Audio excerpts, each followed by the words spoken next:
Good evening, everyone, and welcome to the live stream. I hope you're all very well this evening. Let's see who we have on tonight. We have Tiny Demolition Lover. Great to see you. Hope you're well up there in Scotland. I heard you got a new addition to your family. Jean T, great to see you. Hope you're well. We have Killer. Thanks for moderating once again. We have Raven 1983 Witch. Great to see you. Enzo the God. Great to have you on. We also have CJM. Great to see you, CJ. Hope you're well. Colin, Mark, great to see both of you.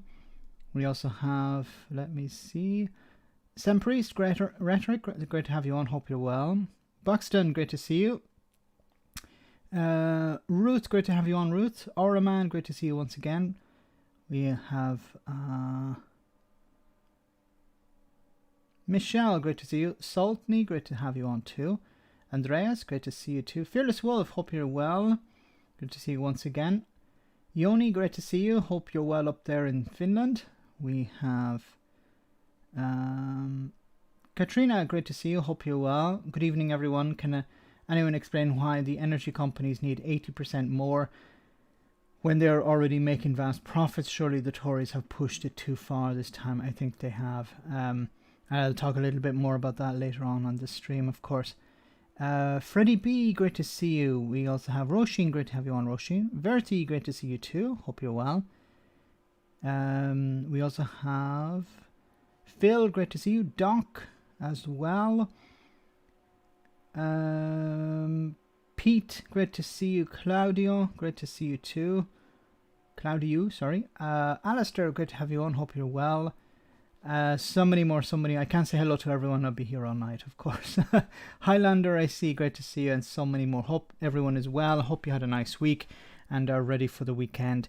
Of course, we're going to talk about the cost of living crisis and the cap increase that is planned for October. So the regulator Ofgem published it today, and I think it's consumed most of the news, unless you're watching GB News and they're still talking about dinghies and woke and stuff like that.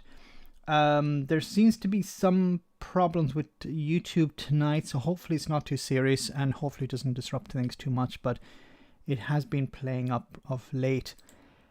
Just want to start off with this story here from the National in Scotland. It says Tory ministers avoid media interviews despite Ofgem price cap hike, and this was unprecedented. I think the idea that no ministers went on TV to defend the government, or at least to put the government's position forward. Normally you'd have somebody like I think Nadine Zawari eventually spoke to the media, but it's not part of the typical, minister early morning shows where they talk on LBC and BBC Breakfast and Sky News. No one turned up. Not even Therese Coffey to try and, say that Boris Johnson is, doing his best or got all the big calls right. Because they don't care. They frankly don't care, because they're going to be changed in about 2 weeks' time, or even just over a week, basically. And their response to all of this is, well, it's nothing to do with us. It's Liz Truss or Rishi Sunak who will deal with this. So people have to wait, and I mentioned this in the video with Martin Lewis. People have to wait a week and a half. The stress and anxiety of waiting another week and a half to realize, okay, what's actually going to happen? Is the government going to help us, or are they going to abandon us? What should we do? And, the worst thing about all of this as well is that Martin Lewis has said he has run out of tools. His entire career is built on the back of, I'm going to help people save money, and he can't. It says here, the UK government has been accused of abdicating its responsibility after no Tory minister was willing to speak to the media following Ofgem's announcement rise to the energy price cap. The energy regulator confirmed an 80.06% rise in the energy price cap, sending the average household's yearly bill from $1,971 to $3,549 from October. Now, it's important to also remember a few things about this. This is for residential use. It's not for for in commercial use. So as we know, there are many businesses who are struggling, and some of them are likely to close because they can't afford to continue to pay these bills. For example, in some European countries like the Netherlands, there's also a cap on energy bills for businesses, which would be a huge help. But the government don't seem to be interested. The Brexiteer government don't seem to be interested in doing anything about that. And this, of course, this cap does not protect people who are on. So this only protects people. Well, protects, if you want to use that word. It's for people who have direct debits. So if you don't have a direct debit, you're going to pay the full whack. So you're not actually protected. And I hate to use the word protected because 3,549 is not really protection, but you don't benefit. And I hate using that word as well because it's not really a benefit, but in a sense you don't benefit from the price cap if you're not using a direct debit, such as you have a prepaid meter or you're paying with a, as the bill comes in. And also the standing charge increased. It didn't increase by a huge amount, but I think there's a strong argument for getting rid of the standing charge, at least for a year or two, because it's not possible that people continue to pay even if they don't use any energy, because many people are completely cut out energy use in their house, in their homes over this period. Energy as in gas, for example. Not heating their homes during the summer, so there's no need to use gas if you have an electric hob or something, but you still have to pay the standing charge. Fearless Wolf, thanks so much for that super chat. What's your thoughts about the members of the Tories? Surely they don't think this is acceptable, even when the majority of members are old age pensioners. I really don't understand, and it's a very interesting question, Fearless Wolf. Thanks for that super chat. It's a very interesting question. What are the thoughts of the old age pensioners who are Tories? Now, some of them perhaps are very well off members of old age pensioners, so they're not struggling at the moment. But others, I think, are probably wondering what the hell is going on. And why isn't the government doing something? Many of them probably, if they're Tory supporters or Tory members, they're not going to switch to the Labour Party. They're dyed in the wool, in a sense, Tories, so they're not going to switch. But they're probably very concerned about what's happening and probably asking themselves, why are we supporting this government, this party, if it's not doing anything to help us? And, one thing is sort of ignoring some of the issues that are not affecting you, but when it really does affect you, it's very difficult to ignore. It's very difficult to ignore a bill going from £100 a month to £500 a month. And one thing is for the government to say, well, it's it's the war in Ukraine, or it's COVID, or whatever. One thing is to accept who is to blame, whether it's true or not. But another thing is what are you going to do about it? Because you can blame everything under the sun all day long, but if there's no actual solution, what is the solution? What are you going to do? I think it's going to upset a lot of people who are, as you said, old age pensioners who are going to struggle to pay their bills. I'm a young age pensioner. Well said, number 3. Jay says many credible economists saw the cost of living coming 2 years ago when we locked everyone down and pumped hundreds of billions of pounds into the economy. To a certain extent, but we're not seeing the same sort of impact in the rest of Europe. And a lot of these things can be dealt with because if governments decide, okay, we're going to do something about it. For example, here in Italy, bills have gone up, but not anywhere near to the extent that they are in the UK. And different parts of the UK, I think in Northern Ireland is a different situation. So, it's not so much about lockdowns or about the war in Ukraine. It's about how government deal with these things. Excuse me, I have a bit of a cold or something today. Excuse me.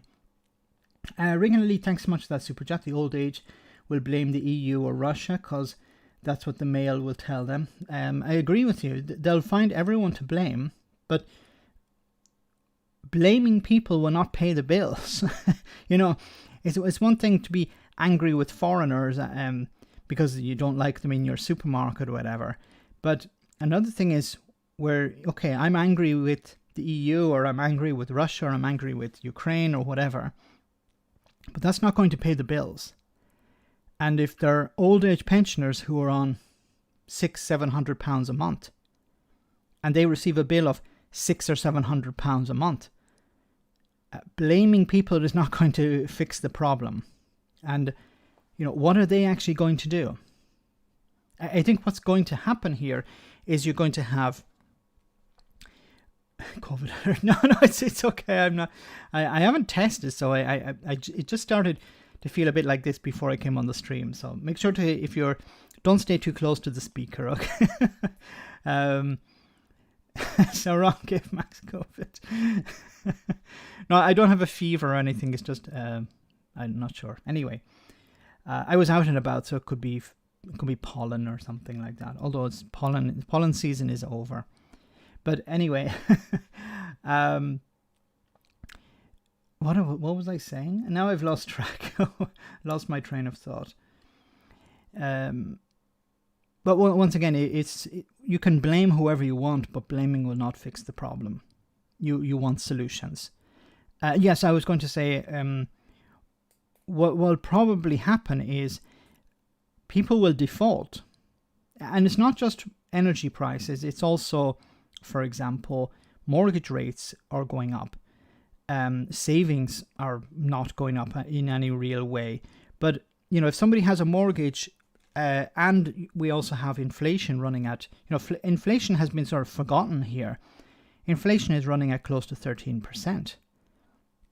So if you have inflation and you have rising mortgage rates and you have energy prices, a lot of people are going to end up having to default on some of these payments. And what will that cause? What will happen then? And I think what's going to happen is the government will eventually have to intervene.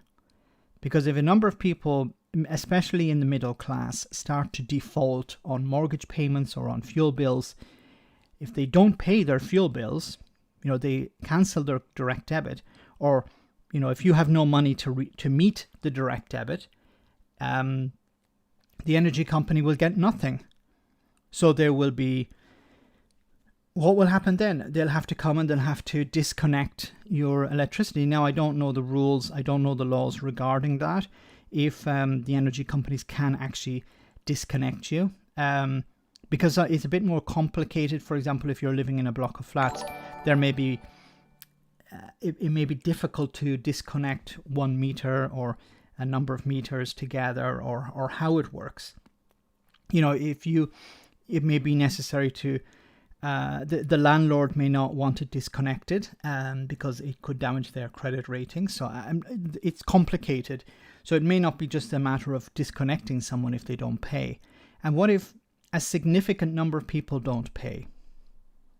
Can't pay. It's not even won't pay, but can't pay. If you have £500 in your bank account and your direct debit, bill comes in for £700 or £600, it's going to be rejected. So then what happens? Gareth, thanks so much for that super chat. Gallon light bulb, cut food costs by eating flags. Sovereignty, that's the solution to all people's problems. Remember the supermarket shelves that were empty? Well, it was empty of food, but it was full of sovereignty. And, sovereignty, you put that in your light bulb and that will light your home for hours on end. Be careful if you buy from guys 1000s of companies will take deposits, then go bust. this is becoming a real concern soon. Yes, so there are a number of companies, energy companies, who are asking for deposits before they will actually give somebody a quotation. But this is more to do with commercial premises, commercial contracts. So, for example, I think I covered it today or yesterday. There was a story of a pub that was rejected because it didn't meet the standard. There was another pub who were asked £10,000 deposit if they wanted a quotation, because the energy companies are afraid that pubs in particular may not be able to pay their bills. Because you have rising energy prices for pubs. Pubs, spend a huge amount of money on energy, keeping them warm and keeping them lit during the day and evening. And if fewer people are going to the pubs, then the pubs are going to obviously have less money available, and they're going to, not be able to pay their bills. And the energy companies don't want to see these businesses close and default. So they're asking for deposits of £10,000. That's insane. I thought Brexit was supposed to reduce electricity bills. What happened to that? Well said, Katrina. We need to get on to Jacob Rees-Mogg, because he said food prices and prices of footwear, was it, would go down after Brexit. But obviously Jacob Rees-Mogg has resigned his seat in disgrace. No. No. None of these people have apologized or resigned. They've been wrong on everything, and they've never come out and even said sorry. Jacob Rees-Mogg, the closest he got to saying he was wrong was, "I was wrong, but for the right reasons." They can't even apologize or say they're wrong correctly. Pubs to become warm banks, that's a possibility, yes. It could be a way to deal with some of this crisis. At least it would benefit the pubs in a way. They would have people inside, and some of them may have a pint, maybe just the one for the whole evening, because it's quite expensive now. But Colmac says, read earlier that about up to 70% of pubs could shut. Wow, Jesus. What else do you want? We have blue passports, sovereignty, millions each week for the NHS, and Rwanda migrant scheme. Yay! What said Dibbler? Narcissists can't say sorry. No accountability. That's correct, Alison. Net the meat flags. If pubs can afford to heat them. Yeah, if the pubs can afford, but maybe there's the idea that if you bring people in, some of them may buy a beer. Many of them may not. So it's not the best, but pubs are already struggling. They'll be wiped out. What's going to be the situation this time next year? You're going to have empty streets. I hate to be pessimistic, but unless there is real action taken now, and this is my fear with the Conservatives, is that they're not going to take action immediately. Like when it came to the pandemic, what did they do? They ignored Boris Johnson in particular, ignore.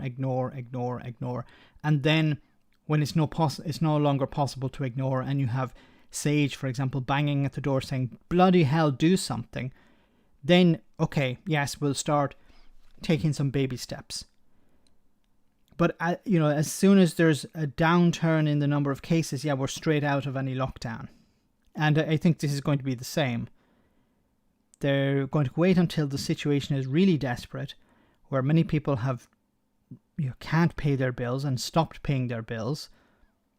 I think at that stage they'll probably say, okay, we better do something. But then it's too late, especially for businesses, because if you've closed your pub because you can't pay the bills, it's difficult to reopen again because you need to feel confident. So the government may say, we're going to give you some money to pay your bills. But then you're saying, yes, but are people going to actually come to the pub? There's no point keeping the pub open and paying bills to keep the pub open if no one is actually going to come. Calls for action from the UK government have poured in from opposition parties, charities and campaign groups, and even Ofgem themselves. itself. However, the Westminster government remains paralysed, with the incumbent Prime Minister refusing to act and the Tory leadership contest to replace him due to roll into the third month. Why was it necessary to have 3 months to choose a new leader? At this stage, I read something online about how, Rishi Sunak should just resign his campaign, finish his campaign now, and just let Liz Truss take over, because it's more and more likely that she'll win. He's waiting for her to slip up. But, the sort of crap that's come out of her recently hasn't really dented her hopes of becoming Prime Minister. So there's nothing really she could do that would, unless she said, I'm actually a secret Labour supporter or something like that. That's the only thing that would actually sink her. Although some of her sycophants would probably think, that's her reaching across the aisle or something like that. Look, she's going to be the next Prime Minister, so there is an argument to be made for her just to be crowned leader, just to get something done, because what is the point in waiting until September? Paul Taylor, thanks so much for that super chat. I've been on a green tariff for years, where I'm paying for renewable energy sourced electricity. Why should my bills go up? Exactly, and I've been talking about this as well to somebody. What is the point in you? So you're paying more to be on a green tariff, so you're paying extra to use renewable energy. But the problem here is all of the energy is piled together in a sense. So you have renewables and you have fossil fuel, nuclear and others, all piled together and sold at the rate of gas. So whatever the gas rate is, renewables are sold at the same price, it seems, which makes zero sense. And people who are paying a bit extra to use renewable energy, to get their energy from renewable sources, makes zero sense, because you would imagine it would be cheaper, because it is actually cheaper. It's much cheaper to produce energy via solar or wind or hydro or others than to use gas or other fossil fuels. This needs to be completely reformed, and it's it's difficult to get away from fossil fuels if people are paying more and then getting the same rate as someone who's using fossil fuels. Thanks for that super chat, but it makes zero sense, and I hope this is going to cause some sort of reform to be pushed through Parliament. But it might be a case of having to wait for the Labour Party to win power, which, incidentally, the Labour Party are leading the Tories in a number of polls by up to 14%, or 14 points, sorry. So that's a good sign, but we're still a long way away from an election, unless Liz Truss really messes up and an election is forced. Gareth, thanks so much for that super chat. Buy a pint in a pub that's closed 2 years ago. Good point. I think pubs, for example, are struggling a lot at the moment, and this is, rising energy. I don't know how much the average pub pays, but I imagine it's a significant amount, because they have to be warm. You're not going to go into a cold pub. You're not going to stay there.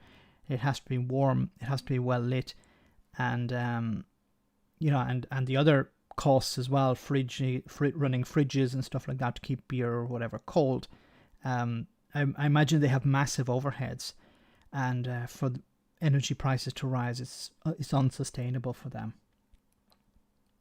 Following a pandemic where more and more people have become accustomed to drinking at home, but also because of inflation, more and more people are cutting back on nights out,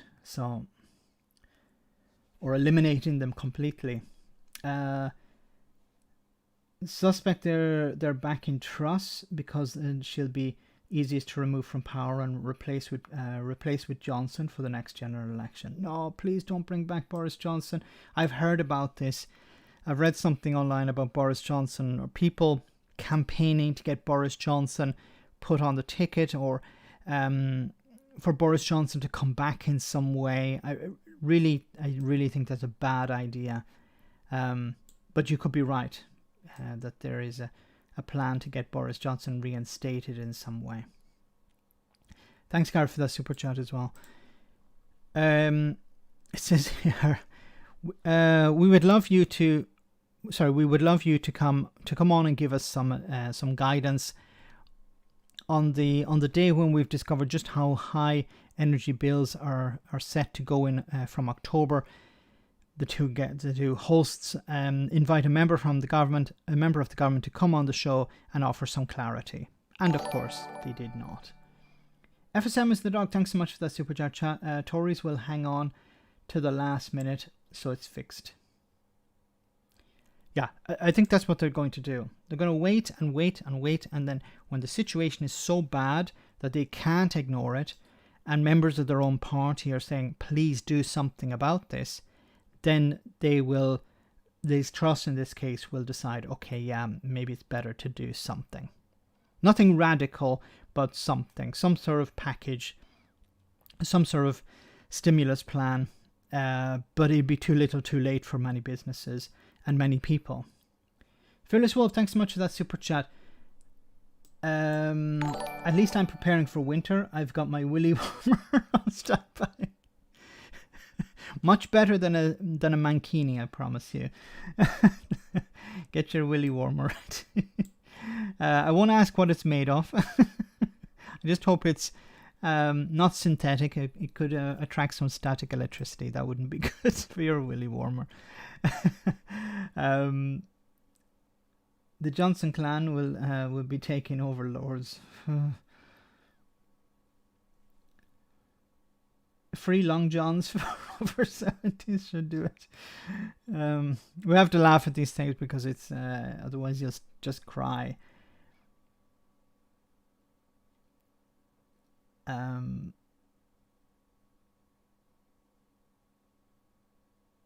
What a way to talk about your partner. The rivers are now dire here.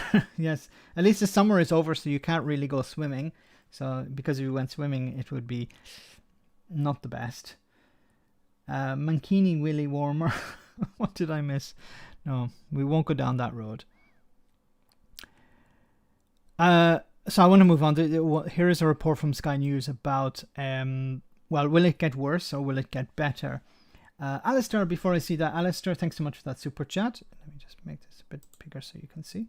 Max, UK government opening a hub in Edinburgh today. It's like, let's open a hub to convince people it would be, a good idea to stay in the union. But I'm not going to talk really, I wasn't planning to talk about Scottish independence today, but really, yeah, let's go and open a hub in Scotland to convince people that it's a good idea. It's a great thing that you're going through this cost of living. Because can you imagine if you're a member of the European Union, you'd be able to benefit from the European single energy market. So Scotland could be part of the European single energy market, where it would benefit from the ability to purchase energy, wholesale at a cheaper rate. And also, Norway has overtaken Russia, which is very good news. But Norway has overtaken Russia when it comes to energy supply to Europe. And the European Union and Norway have an agreement that if there is some sort of crisis, that the European Union is prioritized over other countries, and it's prioritized over the UK. Now, when it comes to gas, the UK is not, the problem is not supply, it's about the cost. But, everything, every little helps, as they say. The Irish non-PC, thanks so much for that super chat. Bills in Northern Ireland, 2,400. Bet you won't hear that from the DUP. See, Northern Ireland is benefiting from the All Ireland market. So there's energy produced in the Republic which is sold in Northern Ireland, and Northern Ireland benefits from that. Thanks so much for that super chat. Northern Ireland benefits from that, but as you said, you won't hear that from the DUP. The DUP will are desperately looking for any sort of news that consider, any news against the Northern Ireland Protocol. Oh, look, there's this problem, we can blame the protocol on it. For example, steel tariffs, which are a problem, but it can be resolved. But for example, there's I think £400 million locked up that can't be spent to help people with the cost of living crisis. It's not about energy, but it's about the cost of living crisis. It can't be spent because there isn't an executive. Why is there not an executive? Because the DUP don't want to go into government with Sinn Féin, because they want the Northern Ireland Protocol scrapped. So they're holding the people of Northern Ireland ransom because they want something, an aspect of Brexit that they voted for, removed. Anyway. You've probably seen a lot of the scary numbers about what's going on with bills right now. Well, I want to just dissect it and look at what we're actually facing, introducing a little bit of context, because it's important to get context here. And in some ways, it's certainly scary, but in other ways, there is a little bit of reassuring news somewhere along the way. We should start with this, shouldn't we? This is the price cap from Ofgem. This is going back to 2009. It's a weird thing, the price cap, isn't it? We didn't have anything like this before, but it's just kind of a measure of what the limit they want to be on the average bill. And right now, that's... Remember, this is a limit on the average bill. It's not a limit on all bills. Now, when I said all bills, I'm not talking about commercial. I'm talking about all bills. So there is a cap on the average. And a big criticism of the energy price cap is that it's not based on kilowatt usage. It's based on average usage. And this is a problem. This needs to be changed as well. Because if you can go over the cap. You can actually pay more if you're not an average user. And this is, I don't know the full details of this, but I know this is one of the problems with it. £1,971. There's no such thing, of course, as the average household, but that's what they see as being the kind of median household. And now we know that Ofgem, it's been speculated about for quite some time what the level was going to be. Some people thought, originally people thought it was only going to be about kind of £2,800. That was last time the OBR looked at this, the Office for Budget Responsibility. They said £2,800. In the event, it's up to over £3,500, £3,549. And bear in mind that when the OBR was talking about £2,800, they said that was going to cause the biggest squeeze on our disposable income that we had ever seen on record. Well, the fact that it's a lot bigger there, that's not the most encouraging sign. Neither is the fact that if you look at what's happening with futures markets right now, because what this is basically looking at, it's looking at wholesale prices, adding on a few other things like that, a slight margin for energy providers, but it's mostly wholesale prices. And you can look through futures markets at what people are trading the price of energy at. And if you look at it right now, we're talking about kind of crazy days pricing. We're talking about, the average bill being up at £5,000 in January, £6,000, over £6,000 actually, in April. And I mean, that is truly terrifying, but it might not happen. And, right now prices are incredibly high for a few idiosyncratic reasons. It's possible, Germany's trying to replenish all of their storage right now, as are many other European countries. That's pushing up prices a lot. So on the one hand, it may not be as bad as that. There's also the possibility of, if there's a warm winter or a mild winter, this would reduce the amount of gas being used. So it could, in theory, bring down, not bring down the price, but stop the rise or reduce the rise. So it may not reach something like 6,000. It could be something like 4,000 or 5,000, as they're pointing out here. But this is sort of irrelevant because the cap is set beforehand. So it's not like it's a snapshot some months in advance or some weeks in advance. It's not an actual, okay, this is the price today and now we set it for today. No, this is actually data that comes from beforehand. Max, a mild winter is a wet winter. It doesn't help keep people alive. No, I'm not saying it is other. And also, it's these numbers may not be as bad as they could be. But it's still going to be really bad. On the other hand, if, for instance, Russia were to stop all its gas coming into Europe, it could actually be worse than that, frankly, cards on the table. So that's kind of where we are right now. But like I said, it's worth just taking a step back and kind of looking at that contextually, looking at how that factors into what we're actually spending our money on. And we can do that, because there's quite good data on this, by looking at average weekly spending. So this is data from the ONS. I've just picked out 3 different income groups here. That's the lowest 10% of spenders there on the left-hand side. I'll get out of the way so you can see it.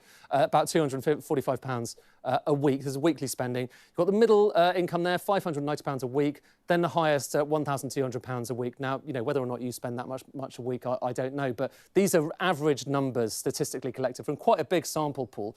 And what you can do, which is interesting, is just look at the different slices and where they come from. So, for instance, income tax, national insurance makes up quite a big chunk, a very big chunk actually, of the highest income people, the highest spenders. For the middle incomes, less so. And for lowest incomes, people who aren't necessarily paying income taxes, it basically doesn't show up much at all. Or, for instance, look at transport. So that's quite a big thing. Cars, fares, that costs quite a lot. And just take note of the scale, the size of these slices as we go through. Food and drinks, you know, another staple, really important. By the way, that's gone down so much in terms of how much we pay as a percentage. Food and drinks have become a lot cheaper recently, which is another unheld story. But energy, you know, where we're heading really, that's energy. I've made them red so you can see them. Just about see them. But what you might note is they are actually relatively small, aren't they, these slices? And so what I'm going to do is just kind of take each of these bars and I'll change them into proportions. So it's the same numbers, but we're just looking at a percentage. So what's the percentage of their spending for these different groups that's going on electricity and gas? And you can see for the lowest income group, the lowest income 10%, you're talking about, you know, a bigger chunk. It's kind of getting towards 10% at the moment. I say at the moment. This is 2019-20. That was with the latest figures that didn't get kind of messed around with by COVID. So 2019-20 is what we're looking at here, which raises the question, what does it look like now? And I've kind of calculated that. And here's where we are now. Look at those red bars. A little bit bigger. OK, so that's based on £1,971 of bills. What happens if we get, well, it's not if anymore. What happens when that increase that Ofgem's now announced kicks in October? Well, here's where those bars go. Look, you can see they're getting bigger every time. And the chunk that we're having to spend on energy gets bigger each time as well. However, there's a big proviso here. The government has stepped in. They've stepped in with quite a lot of money, especially for lower income groups. And if you look at what happens of those lower income, particularly with that kind of lower spending 10%, if you factor in the government's intervention, well, look, the bar gets a little bit smaller. Now, that's kind of, you know, does show that it's not having no impact whatsoever, the government grants right now. Actually, they have quite a big impact for certain groups. However, that's still pretty big. Final point, though, I showed you a moment ago what happens, you know, maybe in the future if those bills do go up to £5,000. Well, what would happen to these bars? In other words, what would happen to the red bit, the bit we spend our energy on, if we do go into that terrifying world next year? Well, look at the red bars. I find that. My goodness. 40% of what the percentage of spending of people at the lower end of the scale, of course middle earners and the highest earners paying more, but 40% of people's spending goes on energy. Now you may say, well, okay, 40% is a significant amount, but where does the rest go? Well, you have to pay rent, generally not a mortgage, but it's more likely rent, food, and transport and other things. If you have a family, you have children, you have to pay for meals at school, maybe, which should have been free, but the Tories got rid of that as well, or voted against it. So fixed costs don't disappear, but the rise in energy increases, and the energy proportion increases. What are people supposed to do? This is why it's so important that there's an extra stimulus plan. There's extra support for people to bring that red bar back up to where it was before. 10% or less than 10%. And that's after the grant, says Vicky. Yes, that's after the grant. So the grant is having no impact on that.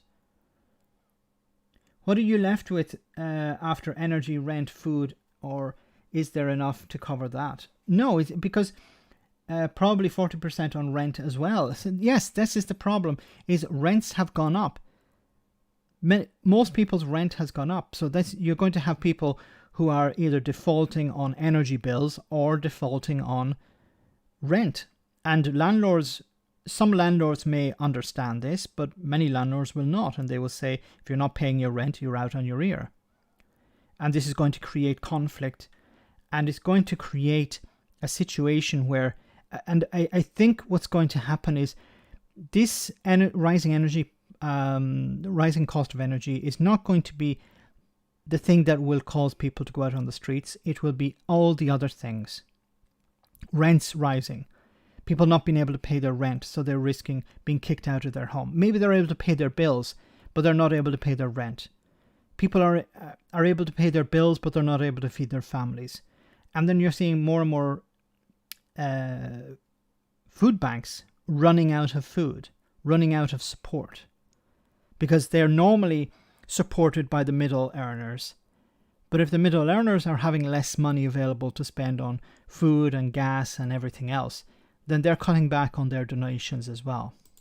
That, pretty startling, to be honest with you. You're talking, and that's after government intervention we've got right now. So that's after the grants we've got right now. For the lowest income groups, we're talking about 40% of spending.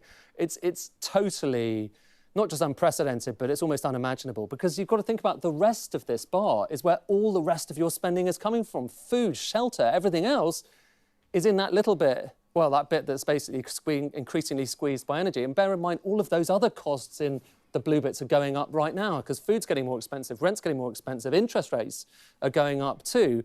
Also taxes, by the way, as well, although we'll see. An interesting thing he says here is interest rates are going up, which means that if you have, maybe not a mortgage, but if you have loans, the price of those loans is going to go up as well.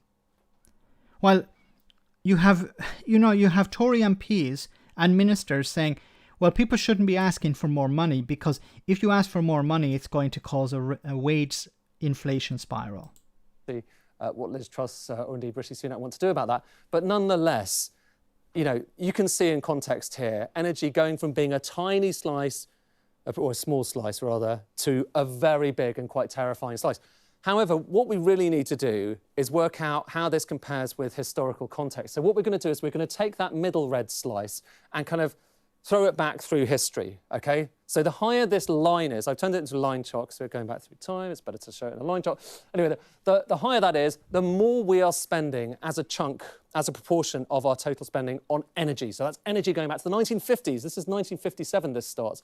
And what you can probably make out is, over this period, it's been constrained around that range between 6% and about kind of 4%, 3%. And what you might also make out is, look, more recently, in the 90s and the 2000s, actually energy was pretty cheap compared with certainly where it was now, but also compared with where it was before.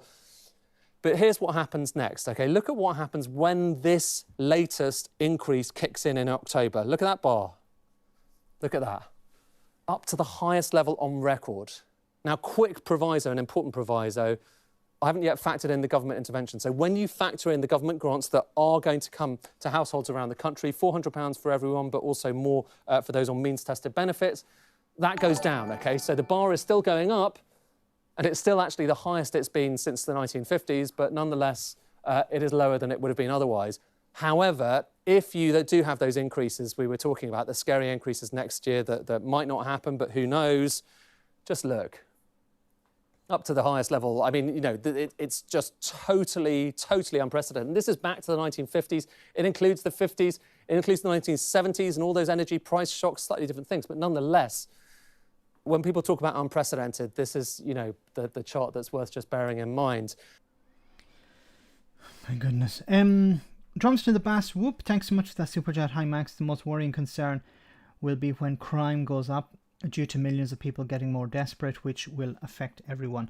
There was, I think it was Sheila Fogarty from LBC, had a guy on who, I think he was telling the truth here.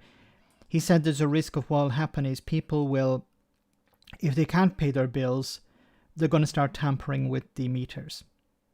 And there's a real risk that people will end up getting injured or worse by attempting to bypass meters or trying to, because look, if you can't pay your bills and the company say we're going to cut you off, and you have a family, and you're freezing in your home, and you can't turn on the lights or anything, you're going to become desperate, and many people will be desperate. And I think what's going to happen is people are going to try and find some way around this.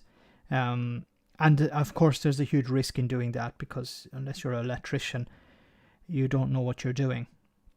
And it will be a case where people will be perhaps arrested or in serious trouble by doing this. I'm not criticizing anyone for doing it, because desperate times result in desperate measures. He's not showing the impact of price increases to other essentials and wage stagnation on that graph. That's a good point, Archangel. Yeah, this is only the energy bill burden. It doesn't include the price of food or other items. And how, while, yes, inflation is running at close to 13%, wages are nowhere near that. In reality, most people have received a wage cut, because even if you got something like 10%, which most of the unions would love to have something like that, you're still taking a 3% pay cut in real terms. Still waiting for the pitchforks. The pitchforks will come, but I think it will come when people default on their payments. So when people can't pay their bills. So if somebody has a direct debit and they have no money in their bank account, what will happen is the bank will be requested to pay the direct debit. The bank will say there's no money, and the energy company will receive a notification that there's no money in this account. They'll try and contact the customer. The customer will say, I have no money in my bank account. It's gone. Then there'll be threatening letters to you. If you don't sort this out, you'll have to pay. You'll be cut off. And I don't know the law around that. In some cases, it may be illegal to cut people off. But maybe it's possible. I don't know. My big concern, of course, is people who are on smart meters, because they will have zero power over this. They have no leverage over the energy companies, and they are the ones who are struggling the most, because the price of energy using these prepaid meters. Sorry, not smart. Did I say smart meters? I meant prepaid meters. They can try and install meters, I think. Yeah, this is something I read as well. Thanks for that clarification, Vicky. It's a case that they can, if you don't pay, they can come and put in a smart meter. And then, there's nothing you can do about that. But I think a lot of the energy companies are going to go bust, the smaller ones. The retailers, not the wholesalers. They're the ones who are making massive profits. And this is something important to remember as well. The retailers are the ones who you normally deal with, and they are struggling. A lot of them are struggling at the moment. It's the wholesalers who are making the massive profits. Oh my God. Tar says a couple died of carbon monoxide poisoning in the Republic of Ireland a few years ago. The gas supplier was quick to point out that it was not their fault, because they had cut off the house for non-payment.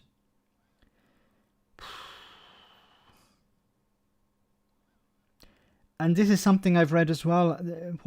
There's been talk of, people will just go to the local forest and chop wood and bring it to their home to burn in their home. Yes, and this is going to the result of this will be fires, because many people don't normally have a fireplace in their home. They don't normally use fires. So, where are you going to get this wood from? You have to bring it back to your home, and where are you going to store it? This is just a recipe for disaster. How will people light these fires? With petrol or oil or something? This is going to be, and as you said, the case of the people who had the gas cut off, people will find alternatives, and they are not safe alternatives.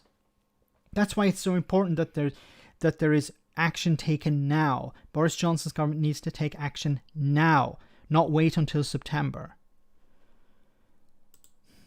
It says here, rising energy bills put millions of UK households at risk of winter catastrophe. Experts say 80% price cap increase will plunge people into destitution and cause avoidable deaths. Alistair, once again, thanks so much for that super chat. NHS may need to pay vulnerable medical energy. So NHS may need to pay vulnerable medical energy. So this is like in a sense like the food banks, where the NHS was providing food banks to some of its staff because they can't survive on the money that they earn, or they can't survive because of the rising cost of inflation, the rising costs and as a result of inflation. Sorry. So the NHS is going to do something like that when it comes to energy. This is...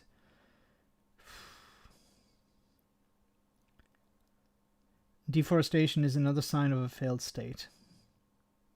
You need a furnace to make burning wood practical. It says here, millions of households are bracing for... thanks for that super chat. Millions of households are bracing for a winter catastrophe of rising energy bills that experts say will plunge people into destitution and cause an increase in avoidable deaths without urgent government support. After Britain's energy industry regulator confirmed an 80% rise in the consumer price cap from October, that will take a typical household's gas and electricity bill to $3,549 a year. There were stark warnings about its potential devastating effects. Charities said the rise would completely wipe out the income of poorer households, leaving millions with the threat of bills they cannot pay or the choice between heating and eating this winter. Highlighting the damage to whole sections of the population, analysts at the Joseph Rowntree Foundation said single parents would be forced to hand over almost 2/3 of their income after housing costs to pay energy bills. 2/3. The poorest single adults would, they said, see their finances wiped out by a stratospheric energy bills representing 120% of their income after housing costs, leaving many destitute. Condemning inaction by ministers, the consumer champion Martin Lewis warned lives will be lost this winter. The latest rise announced by Ofgem highlighted once again the power vacuum at the heart of government as ministers await the conclusion of a race to replace Boris Johnson as leader of the Conservative Party, which has been going on for frigging months. And then here you can see the price cap.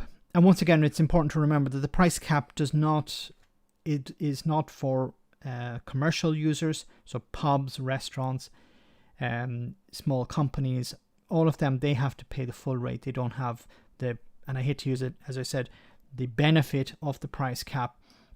And it's not a price cap per kilowatt hour. It's actually a price cap on the average use. So if you're not an average user, you could be paying more than this. It's not an absolute limit. It's just on the average user. So there are people, maybe disabled people, who will use a lot more than that, and they will be forced to cut back. Anne is already struggling to pay the bills. Does it feel like that's in charge sometimes? Yeah, that takes everything, every bit of money, everything. So here's a story of somebody with one of these prepaid meters, and she's going to explain what it's doing. Leanne is already struggling to pay the bills. Does it feel like that's in charge sometimes? Yeah, that takes everything, every bit of money, everything. It may as well eat all my food as well, because it is eating my money for food. Her partner works, but even with no tumble dryer, no dishwasher and rationing use, energy at her home near Stratford-upon-Avon costs more than the rent, and a further increase is terrifying. Scared, worried for my kids, how we're going to manage everything. We've already been going without because of how much it's costing. We've been to 4 food banks in the last couple of months, which is it's horrible to admit. For millions of families, life is about to get harder, with gas and electricity prices due to rise 80% from October the 1st, an increase the regulator says is unavoidable. We are clear that with the change we're seeing today, and indeed the change we might see over winter, we need urgent and decisive action from that new ministerial team, and we stand ready to work with them. A lot of work is being done. People really do need to understand that, because all of us need to get ahead of this, and I'm confident that if we work together, we will get through this for customers this winter. But who's going to work together? Because Boris Johnson isn't interested in working with Ofgem, and Liz Truss is talking about tax cuts. Wholesale gas prices are driving the increase as Russia restricts supply. Yet despite bills now almost 3 times higher than a year ago, the current Prime Minister and the candidates to replace him offered no new plan to help. There's a pipeline of cash coming through over the next few months and through the autumn and the winter. But that is clearly now going to be augmented, increased by extra cash. So Boris Johnson is promising extra cash. Boris Johnson is promising something. Once again, a Boris Johnson promise is a lie that hasn't happened yet. Remember, Boris Johnson promised 40 new hospitals. He promised £360 million a week to the NHS. I can't list off the promises of Boris Johnson and how many he has broken, or otherwise we'll be here all night. So Boris Johnson is promising more money for people who are struggling at the moment, knowing that he won't be around in a week's time. Or he will. He probably, I always have to add this caveat that he may not actually go, or, the party may decide, actually, we're going to hold on to Boris Johnson after all. That the government is plainly going to be announcing in September. The price rise is so huge that even in outwardly affluent towns like Stratford, middle income, in the middle of England, energy anxiety will become a mainstream economic experience. Even with existing government support, this rise will push a third of households into fuel poverty, and more will follow next year, with prices forecast to rise again. That means that even in places like this, thousands of families without more help will face genuine hardship. And for all but the most well-off, it will be normal to wonder how you're going to pay the bills. Personal trainer Rebecca and teacher and artist Andrew live comfortably in the city. They know they're fortunate, but they're not immune, cutting spending and putting holiday plans on hold. We don't know what the next few months are going to look like. And we haven't really been in that situation before, when we've had to think, well, actually, we can't plan ahead too much because we don't know, how this is going to really impact us. Without further massive state support. Now, look, obviously, the amount of sympathy for people who can't plan a holiday is not it's not going to be huge. But just think about it from another point of view. If people who are normally not struggling and aren't really struggling to pay their bills at the moment, if they're already cutting back, this is going to have an impact on the economy as well. Because these are people who would normally spend a lot of money, on a night out or in restaurants or going on holidays and stuff like this, changing the car maybe every few years. These people would spend a lot of money in the economy. If they're cutting back, this is going to have an impact as well. This is going to result in businesses who would normally rely on their disposable income, realizing we actually are going to have to cut back ourselves. We're going to have to lay off staff. Remember how David Cameron kept telling Britain was broken in 2010? It's now broken more than ever. However, how he said you have chaos with Ed Miliband or stability with him. Yes. Random Scottish History, great to see you on the stream. Hope you're well. Wee Scott's Dog, great to see you too. Hope you're well.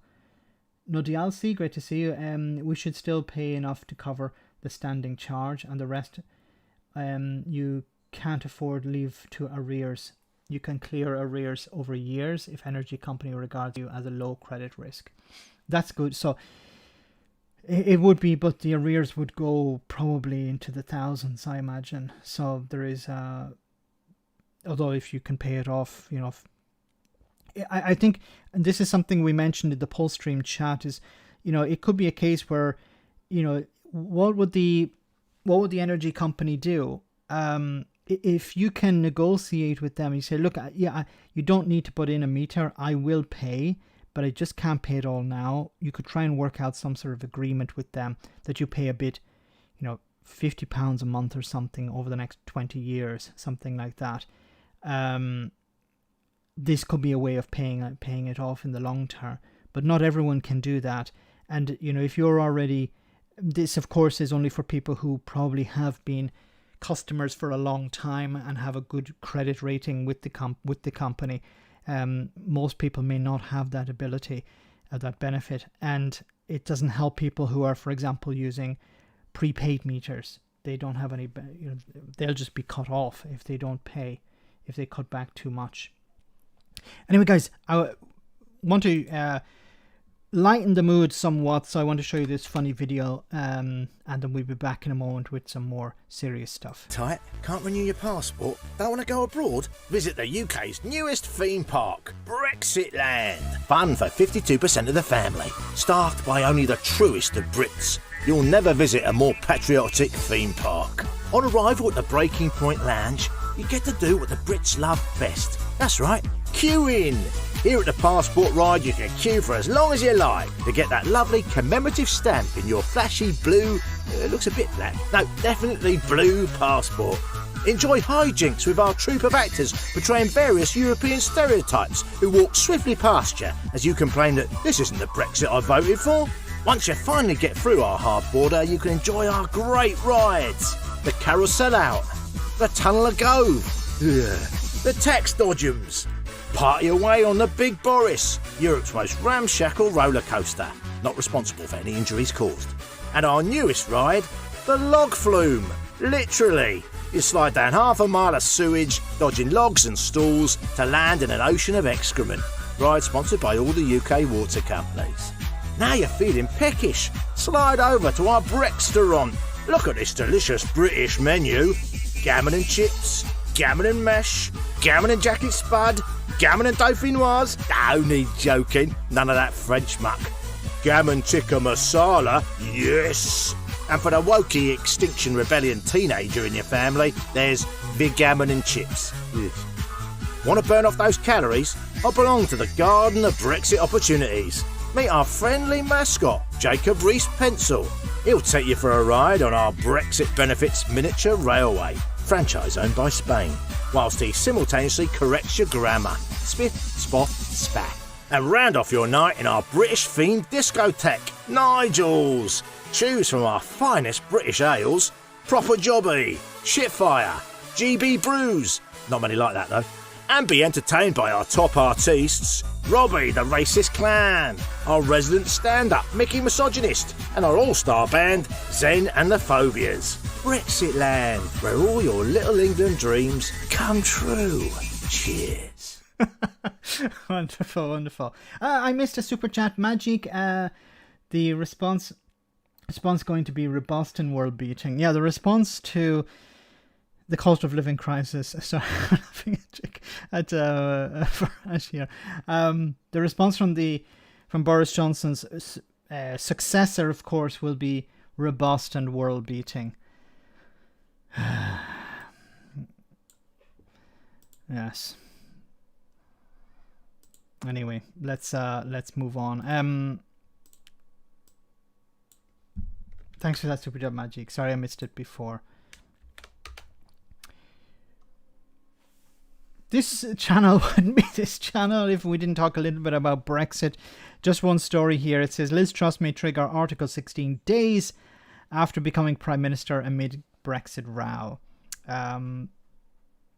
Liz Truss may trigger Article 16 proceedings against the European Union within days of becoming Prime Minister as a legal war with Brussels looms over the Northern Ireland Protocol. The Foreign Secretary and Tory leadership frontrunner is understood to have received fresh advice from trade and legal experts about invoking the emergency clause contained within the post-Brexit deal. It has long been threatened by Truss, but there is a renewed interest as the deadline approaches for the UK to respond to legal proceedings launched against it by the European Union for failing to implement proper Irish Sea border checks. The deadline for doing so is the 15th of September, 10 days after the Prime Minister will be announced. With a lengthy parliamentary battle expected over the Northern Ireland Protocol Bill, the senior Tory, a senior Truss ally, quoted in the Financial Times, described the triggering of Article 16 as a stopgap until the legislation is passed. This is just exactly what's needed, okay? And I think she's probably going to use this as some sort of distraction, in the same way that, look, I don't know if she's going to actually trigger Article 16. Once again, and I've mentioned this before, I don't know how many times, all throughout 2021. Article 16 does not suspend the protocol. It suspends part of the protocol in order to get over a problem. It's not going to fix anything, really. You actually have to have a problem. What is the problem? Let's have a look at the problem. Can it be fixed within the protocol, the framework of the protocol? Probably. Most of the problems can be fixed within the framework of the protocol. Triggering Article 16 is to bring both sides together. She may do it. But all it does is it starts a process to fix a problem. But you have to identify a problem. You have to say, this is a problem that can't be fixed within the framework of the protocol. Both sides have to come together and they have to come up with some alternative solution. Identifying the problem is the problem. Yes, Uni. That's the problem. She can't find the problem. You have to, it's like, what's wrong with the protocol? Something. What is it? I'm going to trigger Article 16 because there's a problem. Okay, what is the problem? I can't tell you, because if I tell you, I take away the negotiating chip or whatever, or leverage. There is no negotiation. It's both sides sit down together to try and fix a problem. It's like, my toilet is backing up, and there's, and it's like the English Channel in there, okay? It's turds everywhere, and you call the plumber to fix it, and the plumber arrives, but you don't allow the plumber to go in and fix it. You say, oh, I need to negotiate. What's the problem? I'm not going to tell you. There's a problem with the toilet. Okay, can you describe it? No, I can't, but I want you to fix it. But I need to get in. No, I'm not letting you in. This is pretty much the Brexiteer position. There is a problem, but we're not going to tell you what it is, and we want you to fix it. And if you can't fix it, we're going to suspend the protocol. It makes no sense. Not even a very good analogy, but I try. Keys, thanks so much for that super chat. I wonder how many households will consider solar panels in their homes. With these prices, they're looking cheap in comparison. Yes, and I think this is something... Look, the government could deal with a lot of these problems either by their financial ways of dealing with it, or there are legislative ways of dealing with it. And for example, one way that the government could deal with a lot of these problems, which doesn't actually cost them a penny, is through legislation. So they could mandate that all new homes in Britain have a certain level of insulation. All new homes, if they have roofs, must have solar panels, something like that. With batteries inside, so that now this would of course drive up the price. That's where it's important that there is financial support. There are incentives, and this would save both citizens money, so you wouldn't be paying as much. The quality of solar panels today and the ability to connect a battery to it would mean that many people would have zero bills for most of the year. Zero. Because if you have a very good setup and you have a reasonable amount of solar light, it's not so much about the sun, it's about light. But if you have a reasonable amount of light throughout the year, especially during the summer, you could run air conditioning off it, you can run fridges, run cookers, you can run most of the things.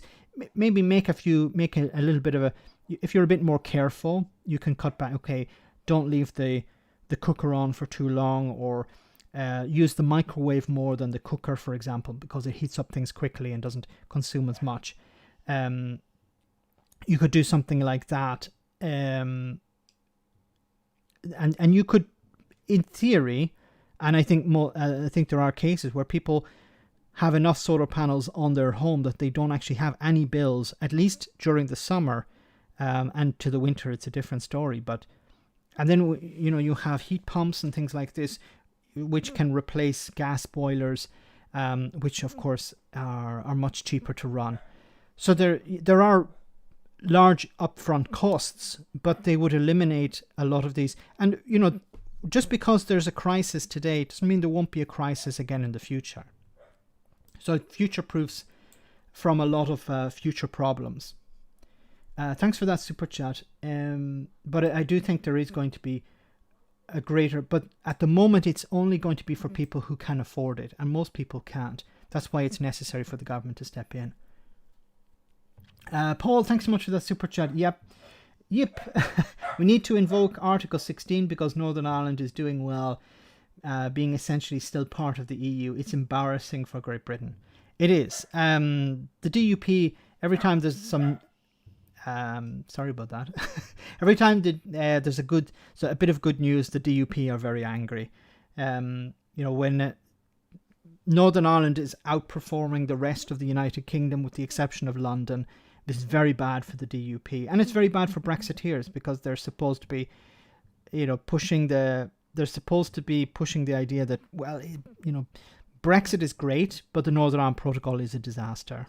Okay, or are Brexiteers still? Is there anyone who's a Brexit supporter still believing that Brexit is a good idea, that it's actually beneficial? I don't know if they still exist. And if anyone knows the Brexiteer, please send them in my direction because I'd love to have a chat with them. Honestly, I'm not being snarky or anything. I would actually like to have a chat with a Brexiteer because they're as rare as, I don't know, turd free water at the moment. Solar panels are more efficient during cold weather months as they get cooled down, and they're best during spring. Okay, thanks for that, Dimitri. That I would imagine because of the low, it makes sense because if during the summer they will overheat and they'll lose efficiency. The DUP is angry because they're running out of ways to be relevant. Yes. It'd be interesting to have a chat also about Northern Ireland and a united Ireland as well. Jeff Taylor is a real believer. No, I've reached out to Jeff, but he hasn't responded. So if you guys are on Jeff's channel, do recommend him coming on here. I'd be willing to have a chat with him. I'd like to know about some of the benefits.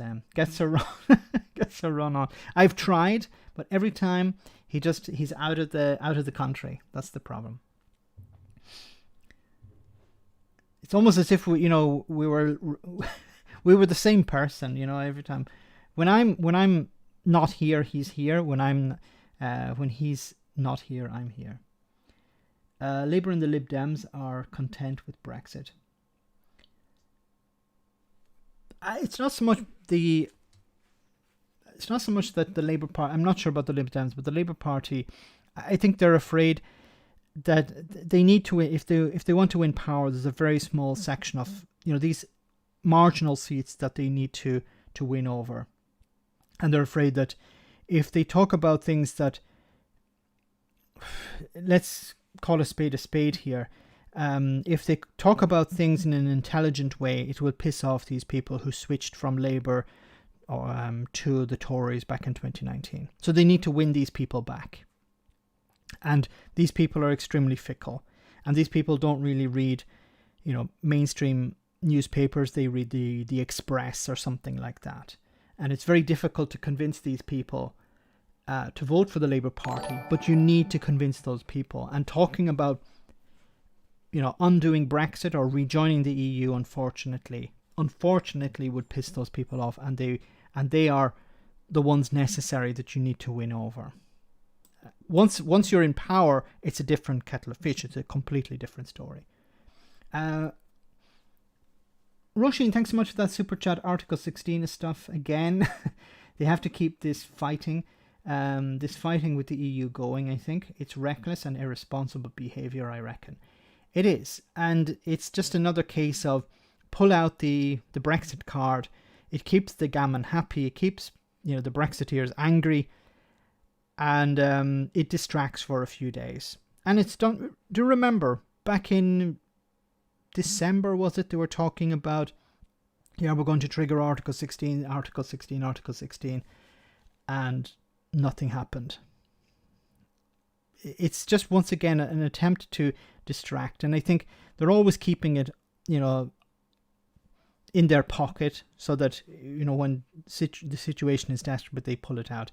Now, it's more possible that Liz Truss could do something, because the UK government has to respond to this initiation of this legal action against the UK government. So they have to respond to it. So she could respond by saying, I'm going to trigger Article 16 and attempt to trigger it. But once again, it's not going to do what Brexiteers think it's going to do.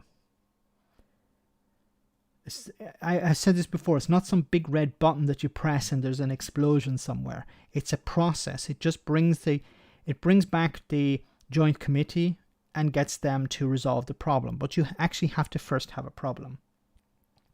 Max, the union tour of ex-DUP leader and Baroness Tank Commander got cancelled. Did you hear? No, that's wonderful news. I mean, terrible news. Eileen Foster, I saw, is doing some sort of... this is beyond a joke at this stage. Eileen Foster, an advocate for Brexit, is now trying to save the union. She was told that Brexit would be a bad idea for the union, and she said, no, it'll be great.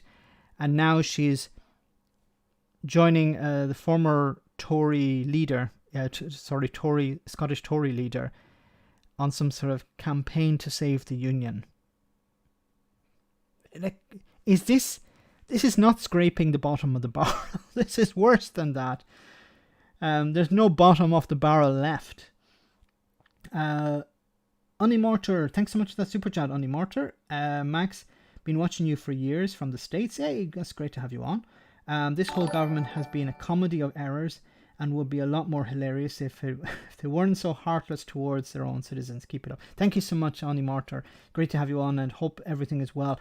I know there's you guys over there in the States are extremely worried about what could be coming along in 2024. Hopefully, people continue to say that Trump can't come back.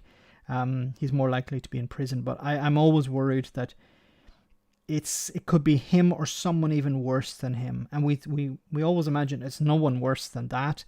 And you probably know it a lot better than I do, but there are people even worse than Trump. There's some lady with glasses, I forget what her name is, an absolute nut job. And then there's another one with blonde hair, I don't remember. I did a video on her, it was the Fool of the Week, and she's just as crazy. Maybe she was one of these QAnon people, I don't remember. Anyhow, it doesn't matter, but thanks so much for that super chat and thanks for the support. But it's, it wouldn't be so bad if they weren't so heartless. But I've been saying this about Boris Johnson for some time. Boris Johnson pretends to be a bit of a clown, but in reality he's extremely ruthless. And he is heartless. I had honestly believed that when he came out of the hospital after his bout with COVID, he would be a changed man. Allegedly he was on life support. He was in not life support, but intensive care. I thought he would be a changed person. He would actually care about the NHS, but obviously nothing had changed. Marjorie Taylor Greene, that's her, yes. Absolute nut job. DeSantis is vile. Yeah, he's the former governor of Florida, I think or I don't remember the American politicians. Laura Bobbitt is the other one. Margarine Traitor Green. Anyway, guys, let's move on. There is, oh yes, a little, not directly related to Brexit, but somewhat, in a sense, we can shoehorn Brexit into this. It says here, UK sewage turning Channel and North Sea into dumping grounds, says French MEPs. Britain is threatening human health, marine life and fishing by releasing raw sewage into the Channel and the North Sea. 3 French Euro MPs have said they have asked the European Commission to seek political and legal measures to stop pollution, causing the UK to abandon international environmental regulations. The official complaint comes after dozens of beaches in England and Wales were pinpointed as posing a pollution risk for bathers. This is something that should have appeared on the side of a bus, shouldn't it? The EU is, or this is something that should have been predicted. The EU is going to take legal action against the UK because it's pumping raw sewage into the sea. Can you imagine the response from Brexiteers if they heard that back in 2016? Project Fear, Project Fear, Project Fear. The 3 MEPs have written to the Commission in Brussels saying the UK's decision to lower its water quality standards is unacceptable. In a sense, they haven't lowered the standards. They are just not punishing the companies for breaking the standards. So it's not technically that they have lowered the standards. It's just the government said, if they want to pump raw sewage into the sea, we're not actually going to do anything about it. Now, it's important also to remember that the water company in Scotland is under public ownership, and you don't have this problem in Scotland. What's interesting is this problem seems to stem from Brexit, in the sense that the companies who needed the chemicals to purify the water couldn't get it because of a shortage of heavy goods vehicle drivers, because of the ending of freedom of movement. So the companies can't get their hands on the chemicals, so they're just pumping raw sewage into the sea anyway, without treating it. But Scotland is not. So why are English companies, and I don't know about Welsh, so I'm not going to say Wales, but English companies in particular, water companies, why are they doing it? Well, obviously it's to save money. So it's no longer, well, because of Brexit, it's because they frankly don't give a crap, no pun intended, and they can get away with it. It says here, we fear for the negative consequences on the quality of seawater that we share with that country as a result of marine biodiversity, as well as fishing and shellfish farms. They wrote to the Environmental Commissioner. I'm not going to say their name.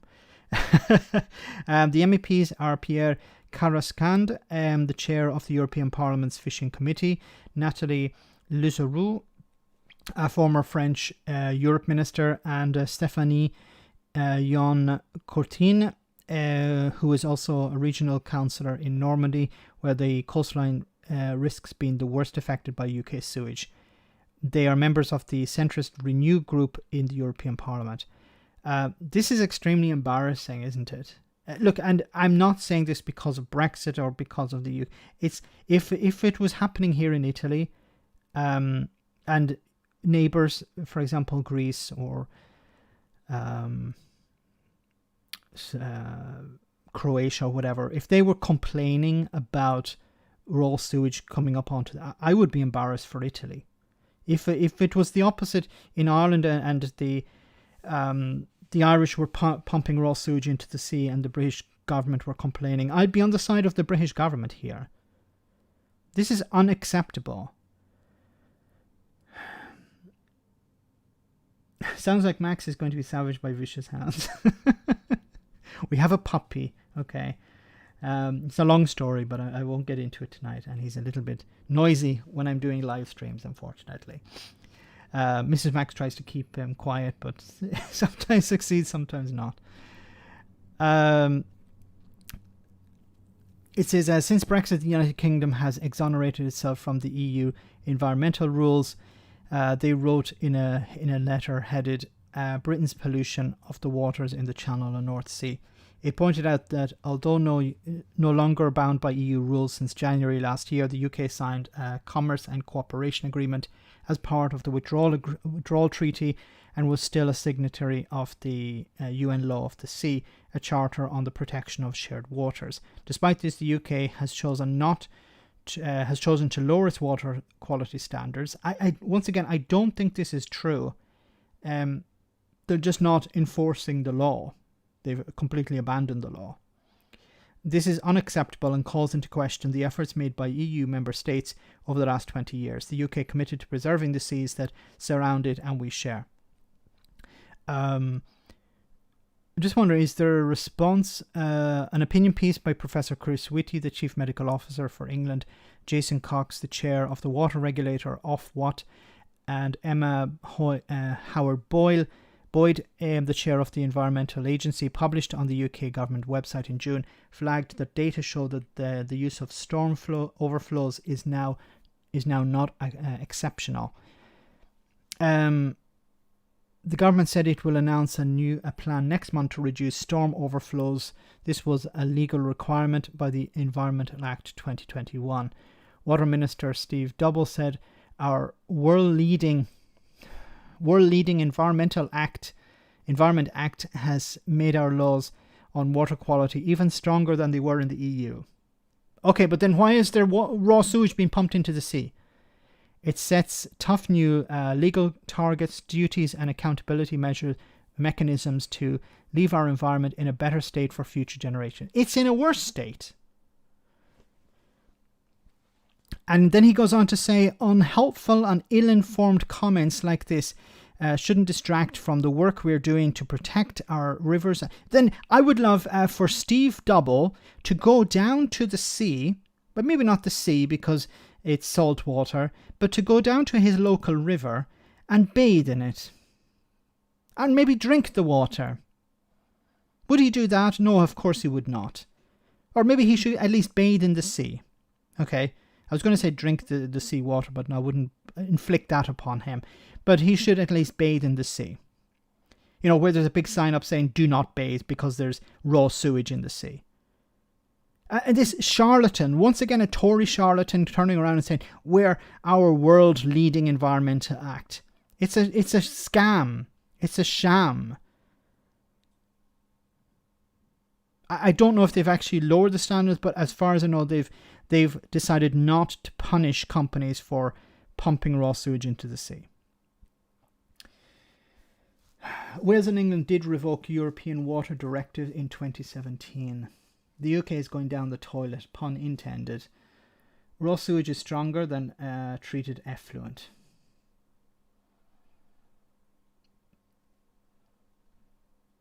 Historical fact, the Battle of Britain, the Luftwaffe called the English Channel the Shite Canal. Now it's really living up to the name. Some rivers or streams are entirely dry upstream of the sewage outlet, I read. My God.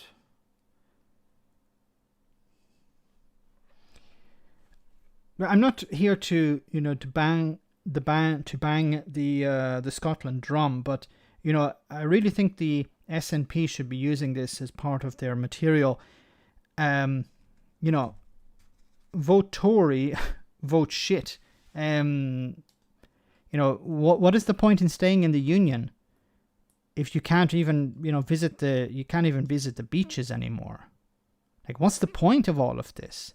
What's the point in I would love, for example, and I'm just going to mention this one thing and then I'm going to move on. I'm not here to talk about Scottish independence. That's for another night. But I would love for somebody to ask Gordon Brown, what does Scotland need to do to get into the European Union? How can Scotland rejoin the European Union? So if the UK rejoined the European Union as a whole, we probably wouldn't be seeing these things. So if the Tories don't want to rejoin, and the Tories are in charge at the moment, how can Scotland rejoin? That's the question I'd love to ask him. Of course, I'll never be able to ask him that question, but maybe some of you maybe, if he's doing a tour in the future to protect the Union. I would love for somebody to ask him, how does Scotland rejoin the EU? Does it rejoin as part of the UK, or does it rejoin on its own? If it has to rejoin as part of the UK, then how's that going to happen? It's also important to remember that the European Union will decide if it's not just about, the people in the UK decided about rejoining the European Union. Also, the European Union have to decide. And they're not going to welcome in a member who a few years later will decide, okay, we're leaving again. So there needs to be a complete and utter change taking place. That's going to take time. It's going to have to arrive at a stage where 99% of people in Britain want to rejoin, Tories included, old and young, because you can't have a situation where well, we rejoin, and then then the Tories come back in, and then they want to leave again. So it's not just about the UK joining, it's also about the EU accepting the UK as a member. And it's more likely, this is a reality, it's more likely that Scotland would rejoin than the UK would. It would be faster, I think, because the Scots actually want to. The majority in Scotland want to. There isn't really a Brexit party in Scotland. The Tories, even Tories in Scotland, will be very quiet about the EU and the European Union and Brexit and stuff like that, because they don't want to touch it, because they realise how toxic Brexit is. Magic, thanks so much for that super chat. Sorry I missed the one before. They rebranded so that they moved B is better than A and C is better than B, etc. It's greater than, sorry. B is greater than A, C is greater than B. So the water class looks higher than it is, but it was an attempt to get round the mollusk from C class. Yeah, so the mollusks were rejected, so it's a bit more complicated than them just being rejected. They need to be purified before they can be sold into the single market. When the UK was a member of the single market, that wasn't a problem. But in order to get into the single market, you'd either have to purify them in the single market, you'd have to import them in some way. That's not possible. So you'd have to purify them in British waters and then export them. But you can't do, because there's no real market for that. It's extremely expensive, and it's not cost effective. So there isn't a purification plant in Britain at the moment. It could change. Something could change in the future. But it's such a small niche market, it wasn't cost effective. So in a sense, they were rejected because of the classification. Now, the UK government changed the classification, as Majik has pointed out here, but the European Union said, we don't use your standards, we use our standards. And, you can say that they're class A, but it doesn't matter, because it's not the classification that we use. It's basically like a kid changing their grade with a pen. I didn't get an F, I got a P. An F is easier to turn into an A. Just draw another line down. What am I going with P? P doesn't exist. So I go from an F to an A. See, I'm wonderful in mathematics. The EFTA membership would be available within 3 months for Scotland. EU would take longer. And that would be the natural pathway. Thanks, Magic. Some things, for example, some businesses will not recover from Brexit. It's pretty much impossible for them to do so. There was the glass eels one of the very first videos I'd done on Brexit. I think it was one of the very first ones, was the glass eels, where there was a man interviewed about his glass eel industry and his company, and I don't know if he's still operating or not. It would be nice to go back to that and see what's happened. Tell Gove the poop is class A. He'll soon have it all snorted away. Yes. P doesn't exist. Max doing his bit to bring down the sewage prices. Yes, good point. Max has had a school experience like me as a boy. It sounds definitely changed grades and forged my signature. No, I've never tried to change grades, I promise. I want to show you a funny video, and this person should have been Hero of the Week, but we already had a Hero of the Week. Don't you think 12 years is long enough? No, let's bring this back again. So, Stephen Barclay, the leader of the House, who took over from Jacob Rees-Mogg, was confronted on the street by a lady who was not very happy, for obvious reasons, about what's happened. Over the last 12 years, the Tories have been running the country, and people are dying. People are not able to get ambulances because of cuts, because of Brexit as well. And she vented her anger at the Speaker of the House, and his response was bemusement. Well, don't you think 12 years is long enough?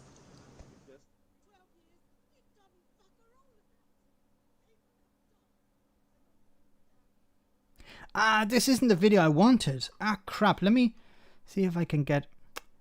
Because what did the BBC do? The BBC... Let me see if I find the real one, because that's not the one I wanted. Damn it. 12 years is long. No.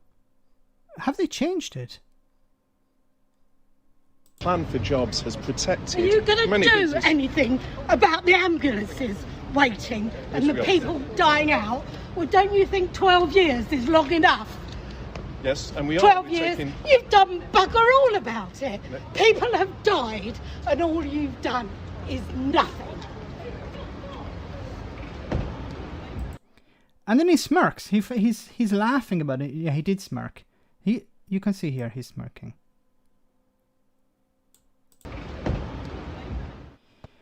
Plan. You done bugger all, and it's on LBC. Okay, sorry, I got it eventually. But it's interesting that the BBC had a different version, and in the other version from the BBC, she didn't say bugger all.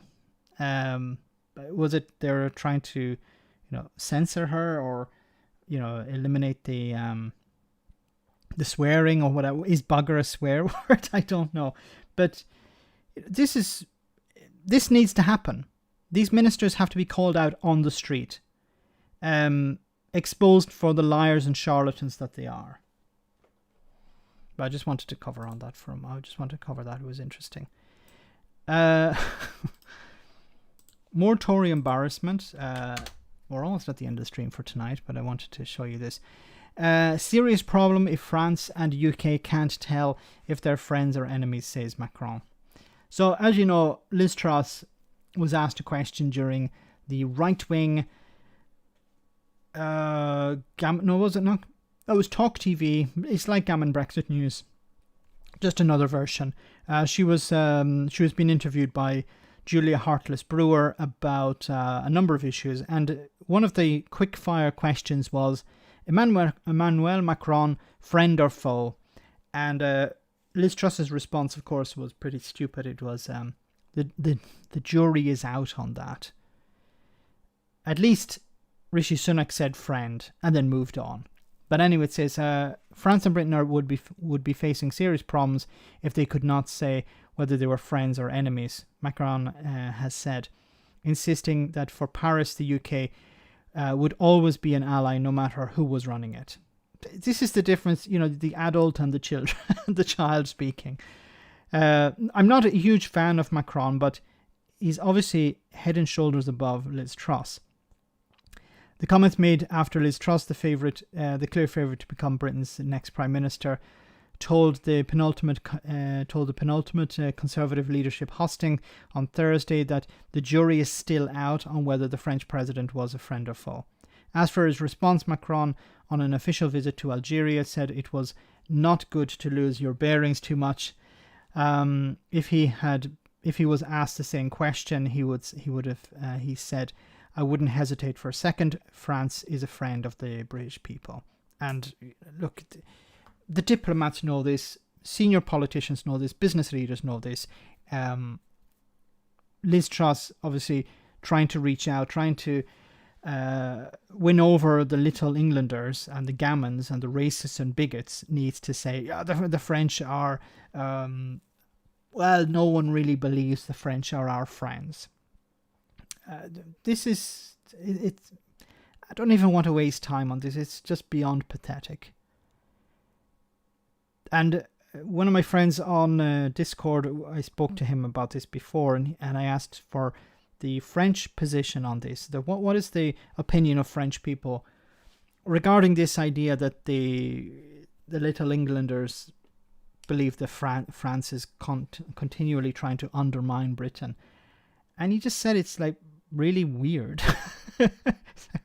But Why? We love Britain. We're not fans of Brexiteers, but we love Britain. We love visiting Britain. We love the Queen. We love, in the same way as any other country, looks at Britain. They all look at Britain in pretty much the same way. But it's the Brexiteers and the bigots and the racists who get the loudest megaphone, it seems. They're the ones that are amplified. And it's quite sad and it's quite pathetic and it's embarrassing for Britain as a whole, because Liz Truss does not represent Britain. She represents Little England, or she's attempting to do that. She's nothing more than a low-level Tory councillor at best. Yes. I love that. With an attitude. With an ego. That's what she is, yes. Guys,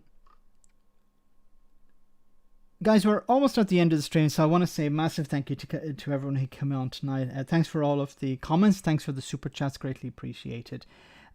Before we finish, we have our one for the road, so I'll bring that up in just a moment. I want to say thanks to the moderators for doing a wonderful job.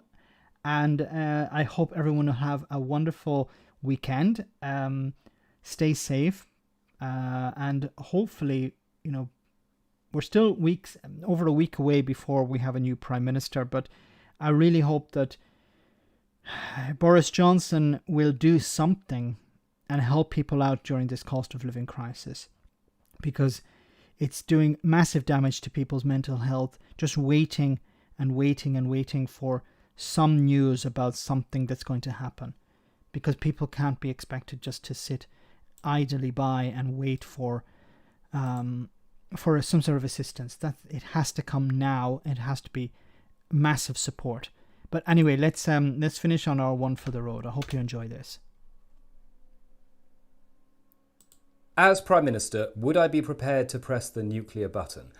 In this scenario, have I already instigated tax cuts? Then yes, I would. People need to understand that I'm in favour of a pro-growth, pro-business economy, and also that I wouldn't hesitate to reduce the planet to a smoking ruin if circumstances required it. Do I really need an ethics advisor? I don't think I need someone else to tell me the difference between right and wrong. For example, if I was being asked to launch several nuclear warheads with the intention of obliterating all life on Earth, I don't think I need some posh bod with a philosophy degree to come along and tell me that it's problematic.